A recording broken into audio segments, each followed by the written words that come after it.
Okay, hello and welcome to this RimWorld playthrough. I can't even say it properly. This is David, and this is kind of like a solo episode that we are doing. All the guys, me, John, and Jack, have decided that we're going to do our own individual stuff alongside our own, podcasts and gameplays all together. Then, just to release more content and be a bit more organised, if you can believe that lie.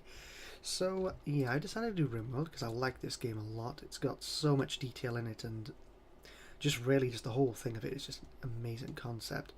I'm going to play with ourselves on a Lost Tribe on this one, okay? So, I'm going to have it on a bit of a medium difficulty on this one. This is going to be a series, providing it can actually last half as long as it should last. And yeah, we'll get this one going quite soon then. Now, because we start off with 5 random colonists, normally I tend to cherry pick them. I tend to just randomize until I've actually got something good. But this time, oh, this isn't a very good one. Oh, fuck. Look at all that Death Valley, like. This time I'm just going to randomize with the characters by clicking it, like, at least, let's say 10 times, shall we? Just to get it going. It's not a bad looking stop, I would say. I don't really want to be around this clusterfuck, so we'll do that. So, yeah, characters, and he's pretty fucked, so randomize. I won't do it 10 times, 3 times. 1, 2, 3. Great. Alcohol addiction. Perfect. 1, 2, 3. A brother of Toxo, or whatever the fuck that is, I don't care. 1, 2, 3. Malnutrition, that can easily be fixed. Ex-husband, oh god. 1, 2, 3. Stab scar. Lover. This is going to be like fucking Hollyoaks. 1, 2, 3. Yep, and yep. Daughter. Well, everyone's related in some way. What a bunch of inbreedings, but it is a tribe. So, yeah, we'll see how this one goes. I'm planning on doing a lot of episodes on this. Like, I do have a lot of games to really get through and do, but this one is a nice go-to game where I can literally just sit down and get an episode done. I know it can be consistently put forward. So, first things first, as fucking usual, you gotta unmark all the items which you got here. Stop making them forbidden. I don't know why they have it. No. Did it? Ugh. Ugh. Okay, whatever, 1 second. Move your ass. There we go. Pause. Oh, stop eating. Little bastard's eating the food straight away, like. So we got... Let's just look at the map real quick. So... pretty bare, in all honesty. That's a difficult one. We don't really want to be next to the water. There's no real benefit, actually, I don't believe, to building near water. We want to ideally be on a mountain of some kind. And what if we go in the central location, build off this wall? We know that we got ourselves a little bit of a foundation going. We're going to be building everything with wood so far. So let's just get this kind of... This will be like a main dining area, and then we'll have food and living quarters building off that then. That's what I usually go with. These can be 2 bedrooms. And this is a lot like Prison Architect, if you've ever played that. Pretty much made by the same people, I believe, on there. So, although Prison Architect actually came to console, funnily enough, and this one hasn't. In my opinion, this is a lot more of an in-depth game, and a lot better. Prison Architect's really fun, but this one just has a lot more like role-play-esque simulation to it, because you can like start off customizing exactly how you want to begin the game, and you know, if you just want to be one character or a family or anything like that, you just put it in and it just comes out, which is pretty impressive. The whole simulation aspect of this is just one of the coolest things I've ever seen. So that's a nice little abode. Ah, fuck me. Eh. Oh, there we go. Oh, you just double click it. What a fucking nonce I am. So, let's just fucking play that. And we'll get ourselves... we're going to need a stockpile, so...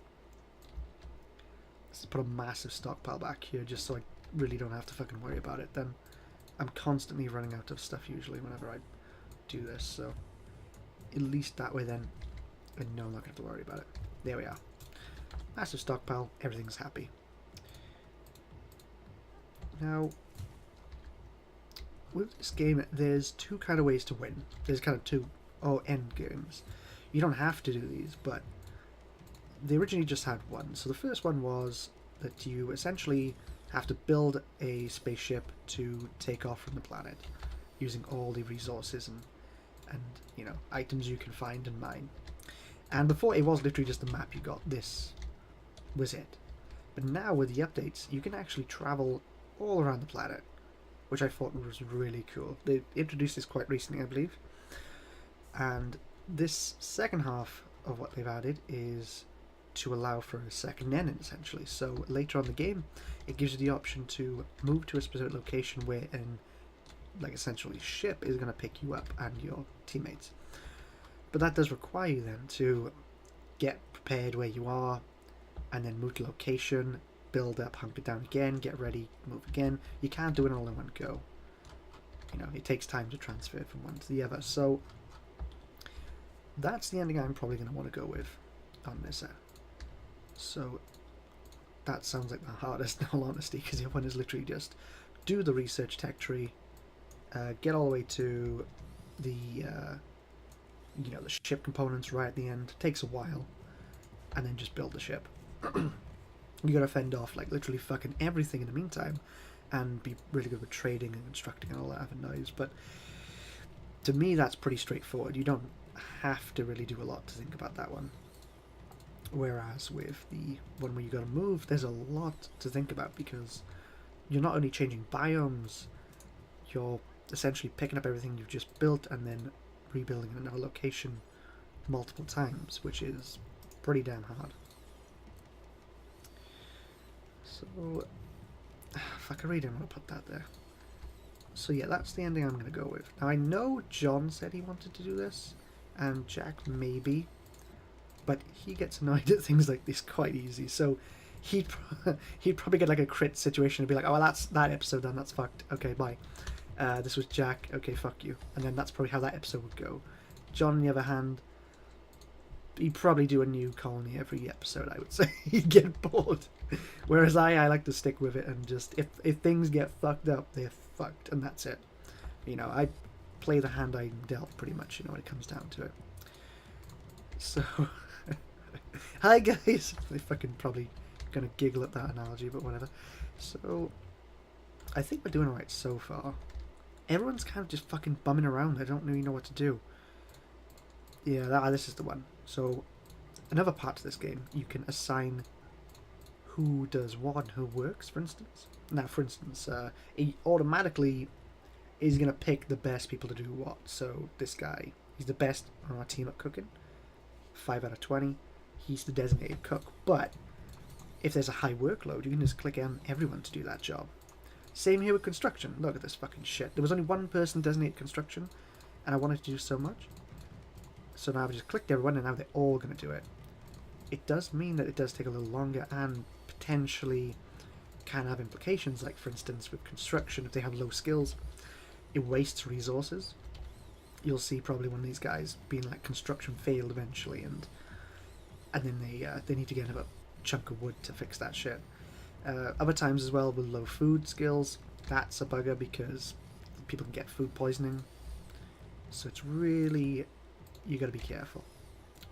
You gotta really weigh up your options. Most times you don't have a fucking choice really, but once you get quite comfortable, you then realise who you want to be designated. Like for instance, a designated researcher, and just have him only do research. So that you know then that constantly as time goes by, you're always getting those points.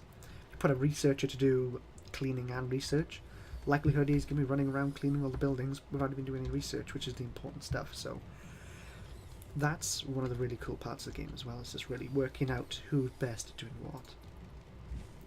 These episodes I worked out are going to be 15 minutes long a piece, around that kind of area. I just think that's a nice, well-rounded kind of time.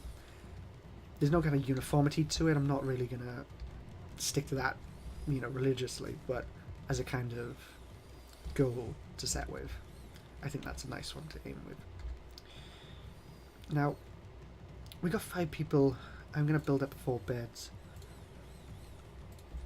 Temporarily, I know this is not pretty, but I'm going to put a bed there.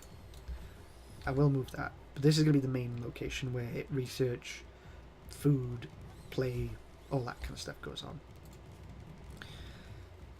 Now I need to really think about what I'm going to do next, because I'm going to begin growing food. So I always do this too much. This is an interesting one because it takes a lot of time to sow seeds and to cultivate items. A lot of times you don't want to make a huge patch of farmland because it tends to rot before you can even pick them. It's quite an interesting one. Like, if you got a lot of people to farm, then go ahead, make it big as farm as you want, but you need to make it as within your needs, essentially. Don't make it too big. Make it as you need it. Be efficient. And that's a really cool balancing aspect of the game as well, I found. Something about this game just feels really, just all around really well built and really well thought of. And you can tell after you've played like a bunch, for instance now, like, if you look at the bottom left, I'm just hovering over this tree. It's telling me the percentage of how much that tree's grown, the soil that it's on, the walk speed, and the light. So it's only getting 14% light, so it's not growing as fast. Like, fucking tell me any other game that does that. And as you see the percentage as I go here, lit 50% because it's light. It's crazy. It's awesome. And it's just that type of detail which really does make me like this game a lot. If you haven't played it, I highly recommend it. When it's on sale, on Steam, get it. It's just, there's no reason not to. So, we're going to need to prioritize these bed makings, I think.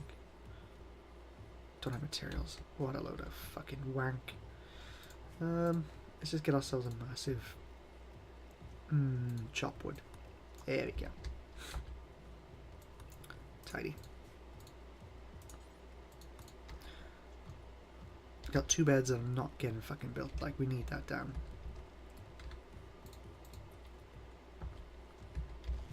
Now, the tribe start tends to be quite a hard one because the tribe don't have a lot of access to technology. Everything's quite simplistic. You especially find it difficult when it comes down to things like medicine and research. Like, it's a hard start to get going.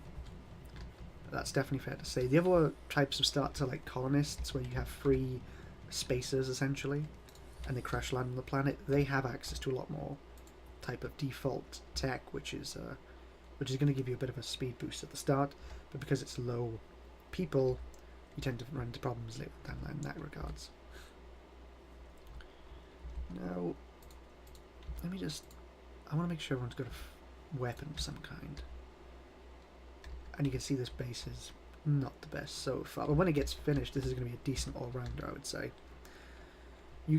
There's been added features as well, trade with these little outposts. If you notice here in factions, there's oh shit, there's a lot of different factions. I didn't realise there was 3 hostile factions towards me. That's not good. And then 2 relatively okay ones.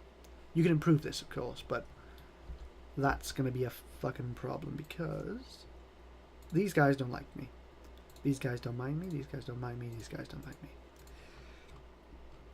I hope to fuck that I do not have to travel across this patch. I guarantee I will. But that's going to be a fucking issue. I promise you. I could always go the long way around, I guess, but well, I haven't really tried the traveling end game, so it's gonna be an interesting one to see. So now we're moving on to the second day. Not a bad start, I'd say. We've got ourselves pretty much a nice, comfortable setup.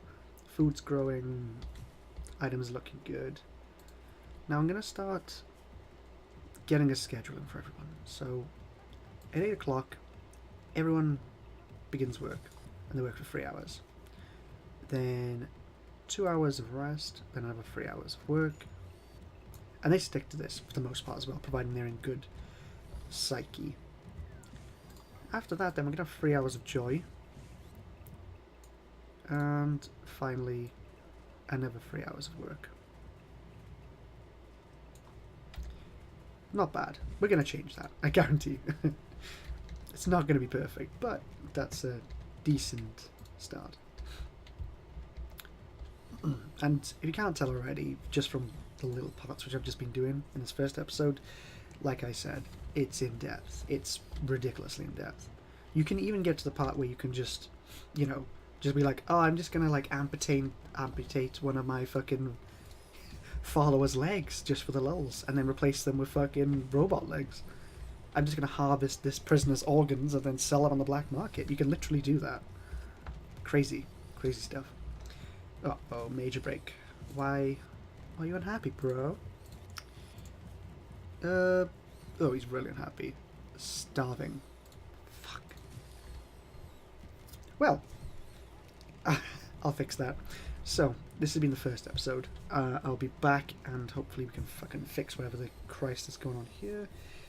We need food, so berries. We don't want to kill our dogs, so we'll find some of our animals to hunt. Okay, so catch me in the next episode when I sort this shit out. Bye-bye.